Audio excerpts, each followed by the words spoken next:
Good afternoon. Today marks the 75th anniversary of VE Day, a triumphant milestone in our nation's history and indeed in world history. 75 years ago today, our brave American forces defeated fascism in Europe, and through the selfless devotion of thousands of patriots, they saved the world. Over 180,000 Americans gave their lives in the European theater during World War II. And I want to take just a moment to honor their service and their sacrifice. Thank you to all of our veterans. You are truly, truly our heroes. Now, as I move to my next subject, I want to begin by saying this. Look, our rank and file men and women at the FBI are heroes in their own right. They protect this country from domestic crime, and we thank them for their service. They work hard, and once again, we owe them a debt of gratitude. But that is separate and apart from what I'm about to address right now. The FBI exists to investigate crimes, but in the case of Lieutenant General Michael Flynn, it appears that they might have existed to manufacture one. As the motion filed by the Department of Justice yesterday explained, the FBI set out to interview General Michael Flynn when they had no predicate for any investigation of any crime. Over the past week, we learned from a handwritten note the true intent behind the FBI's investigation of Lieutenant General Michael Flynn. The very day that then FBI Director Jim Comey sent agents to the White House to interview Flynn, the FBI discussed what their intent was beforehand. This is what they said. What is our goal? Truth, admission, or to get him to lie so we can prosecute him or get him fired? These notes, in addition to other evidence, raise serious questions about the handling of the FBI's handling of Michael Flynn's case. Did the FBI confront Flynn with the intent to get him to lie so that we can prosecute him and fire him? Did the FBI manufacture a crime against Lieutenant General Michael Flynn? Federal investigators appeared to paint a target on the back of General Michael Flynn. Kimberly Strassel of the Wall Street Journal laid out point by point the very concerning aspects of this case, and I'm going to reiterate them as outlined in her column over the weekend. In December 2016, Flynn spoke as the incoming national security advisor to the Russian ambassador. This call, as is customary, was recorded by the United States government. They record calls with foreigners. But in a highly irregular move, the intelligence community under the Obama administration unmasked the identity of Michael Flynn, a United States citizen who is entitled to Fourth Amendment rights and to due process. But Lieutenant General Michael Flynn received none of that.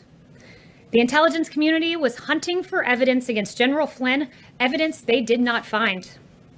We learned from newly released transcripts that in stark contrast to what former DNI James Clapper had been saying publicly, and contrary to what he was saying publicly, here's what he was saying privately with regard to Russian collusion. I never saw any direct empirical evidence that the Trump campaign or someone in it was plotting or conspiring with the Russians to meddle with the election. Sounds awfully different from what he had just said 10 days prior in a public capacity. Having found no evidence of Russian collusion, the FBI came up with a new absurd theory that Flynn might have violated the Logan Act, a statute from 1799 that in its 200 years of existence had never been used to convict an American citizen, but it was resurrected in the case of Lieutenant General Michael Flynn. Michael Flynn didn't violate the Logan Act. Even the FBI did not think that General Flynn's telephone call provided the predicate for a criminal investigation. In fact, in January of 2017, an internal FBI document concluded that Flynn was, quote, no longer a valid, viable candidate for investigation. Disgraced FBI agent and noted Trump hater Peter Strzok disagreed, texting this: hey, if you haven't closed that Flynn case yet, don't do so yet, end quote. So the Flynn case remained active. This was a good thing for Peter Strzok, but it was a bad thing for justice. It was a bad thing for the rule of law. According to yesterday's motion to dismiss the case against Lieutenant General Michael Flynn, it said this: Mr. Strzok immediately relayed the, quote, serendipitously Good news to Lisa Page, special counsel at the FBI, remarking, quote, our utter incompetence actually helps us. That's right, their utter incompetence to close the case against Lieutenant General Michael Flynn was something to be serendipitously celebrated. The scheme to manufacture a case against Michael Flynn continued. After President Trump entered office, the FBI's partisan pursuit of General Flynn proceeded under Jim Comey's FBI.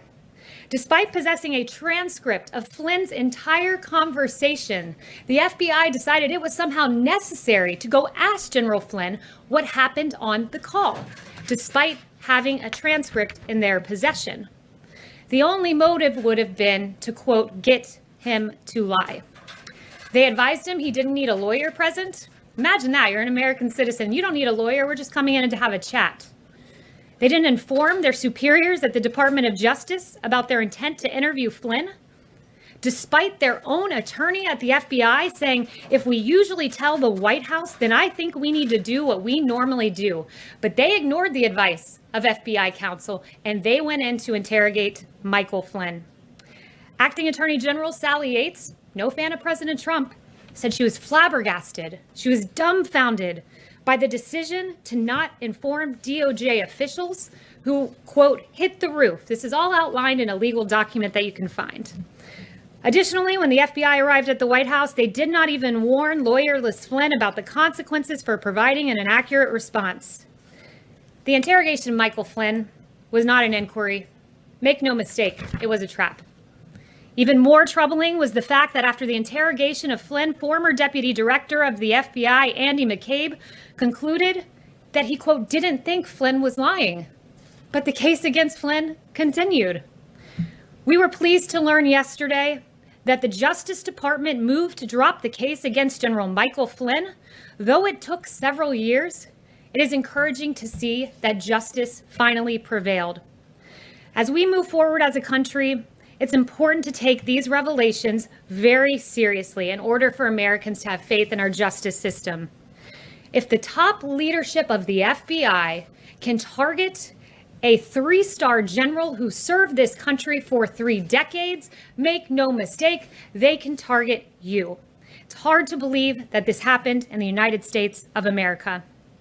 General Michael Flynn's life was forever changed. He had to sell his home. He faced financial ruin. His family was even threatened with prosecution. But despite all of that, here's what Michael Flynn put out yesterday in his first reaction to the motion to dismiss. If we can play the video, let's go ahead and play it.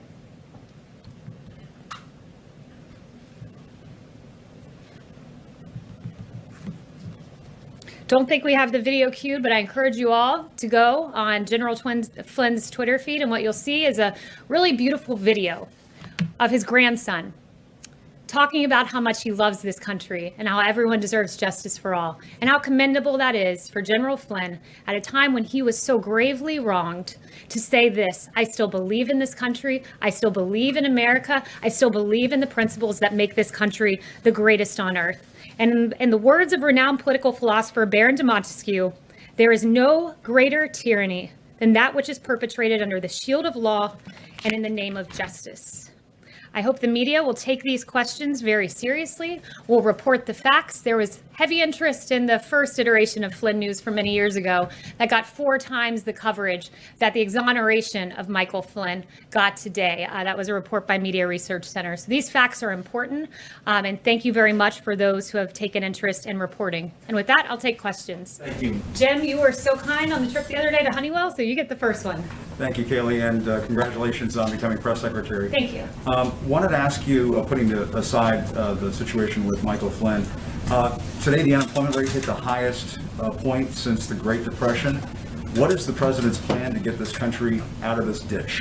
Yeah, you know, this president is the jobs president. This president got us to a place where we had the lowest employment rate in the history of this country, historic lows for Black Americans, Hispanic Americans, the disabled, veterans. As the president has noted, and I think this is right, we had to put a stop to the economy. It was a pause. This wasn't some, economic catastrophe that organically happened. It was decided upon by the President of the United States to stop the United States economy because we had to save 2.2 million lives, perhaps more, somewhere in that range, because American lives, that's what mattered most. And so this president, when faced with this very tough decision to put a pause on the hottest economy in modern history, said American lives matter most. And that's what he did. And I can tell you this, the president that got us to the hottest economy in modern history, he's done it once, and he can do it again. What's the plan now? We're going to work with Congress. We're going to come up with hopefully a phase 4. We encourage the House to maybe reconvene soon. It'd be helpful if Nancy Pelosi was here. But thus far, what we've done is the PPP, of course, Paycheck Protection Program, that has really kept a lot of employees on the payroll. 60 million employees, roughly half of the workforce in the private sector in this country, have been kept on payroll thanks to that measure. But going forward, principles like deregulation, principles like lowering taxes. The president has mentioned a payroll tax pause, which would be a great thing for the American people. There are a lot of proposals being entertained. I don't want to get ahead of the president, but I can tell you. Isn't there a problem, though? The president wants people to get back to work. He wants these governors to reopen their states. But if Americans aren't comfortable going to restaurants and movie theaters or the beach or whatever, how do you get this economy moving again? What's the plan? I can tell you there's a lot of pent-up demand in this country. There's a lot of people who do want to go out to restaurants, who do want to go out to movies, who do want to go back to their jobs. We see it and we hear about it every day. I don't think that that's a problem. I think people can trust that we have a president who wants to reopen and reopen safely. These are data-driven guidelines to reopening. The president has those in place, so there's no reason to be concerned because we have a president who always looks at the data, as Dr. Fauci and Dr. Birx have repeatedly noted. Seek. Kayleigh, there was a second confirmed case of COVID-19 at the White House today, apparently a member of the vice president's staff. That's 2 in 2 days in a building where people are being tested now, including the president and vice president. Every day they've had their temperature checked for months here. Why should the average American whose workplace doesn't have access to these rapid tests feel comfortable going to work if the White House isn't even safe for people? Well, look, this individual, there is a member of the vice president's team who is positive for coronavirus. We have put in place the guidelines that our experts have put forward to keep this building safe, which means contact tracing, all of the recommended guidelines we have for businesses that have essential workers, we're now putting in place here in the White House. So as America reopens safely, the White House is continuing to operate safely. Yes, John. Kayleigh, the president, of course, we saw go down to the World War II memorial with a group of 7 American heroes, all in their 90s. Did he give any consideration to wearing a mask, given that his valet just tested positive and he's with some of those in the most vulnerable population? Did he consider wearing a mask while he was with these veterans? Well, this president is regularly tested. This president will make the decision as to whether to wear a mask or not. I can tell you that those veterans are protected. They made the choice to come here because they've chosen to put their nation first. They wanted to be with their commander in chief on this momentous day, and it was their choice to come here. And I can tell you that the president always puts the safety of our veterans first and of the American people first. Well, how much exposure has he had to his valet? Can you give us a sense? I can just tell you that we've taken every single precaution to protect the president.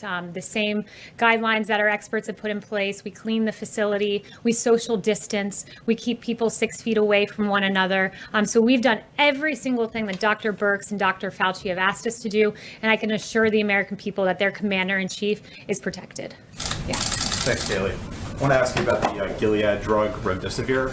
Which government agency is in charge of distributing that drug, and is the White House satisfied with how that drug is being distributed around the country?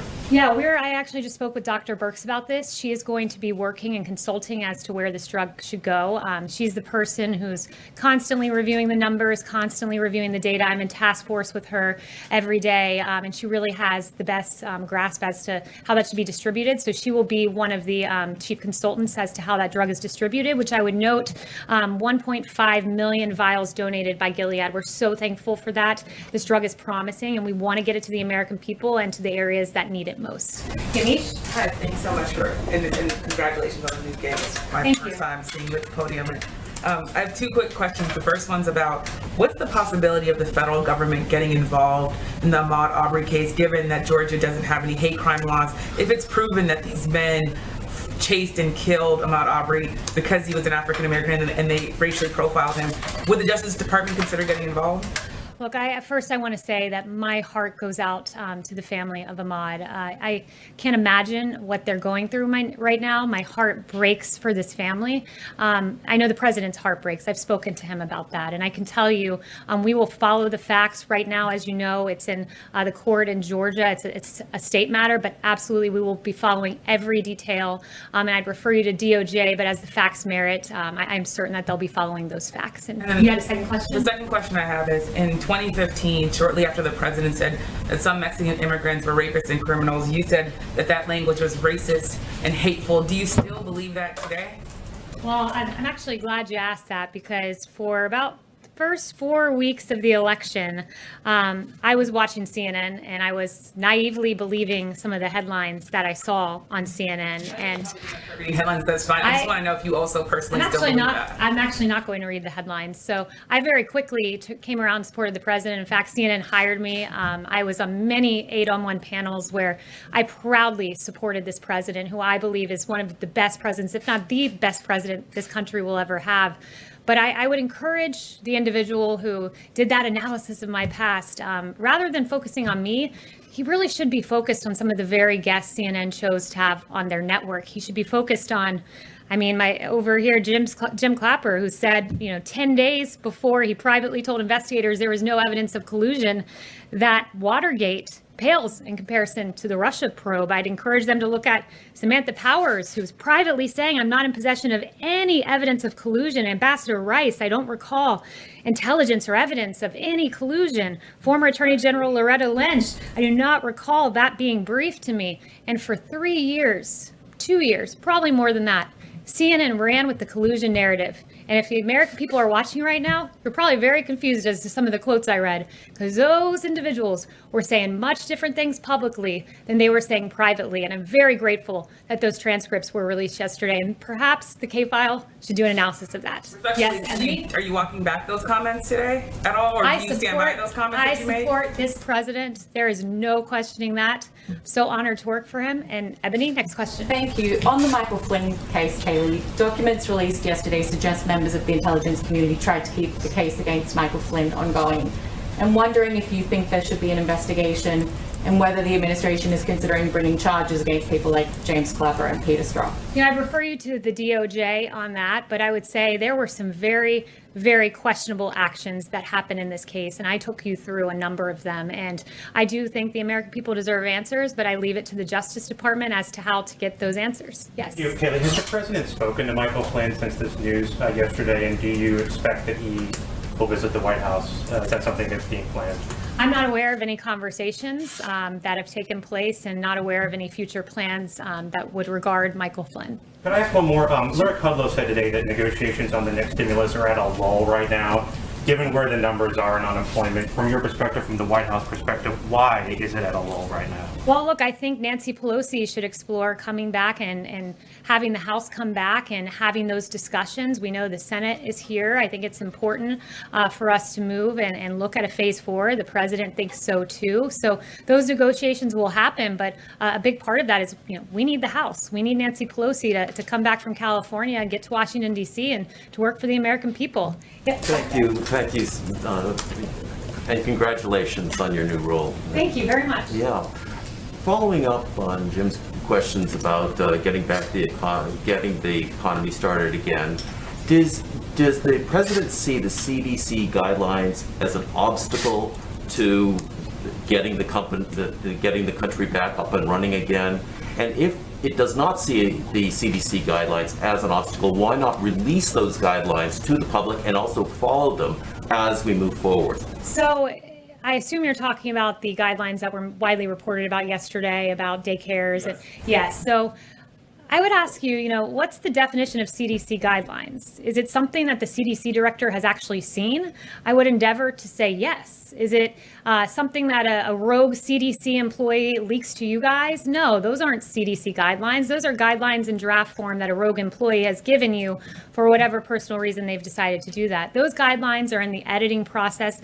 We want the American people to get as much information as they can possibly have at this time. That's why we have the phased reopening guidelines guidelines, the data-driven guidelines. Those CDC guidelines are going through an editing process, and when we have those, you guys will be the first to know. Are we on time, Melissa?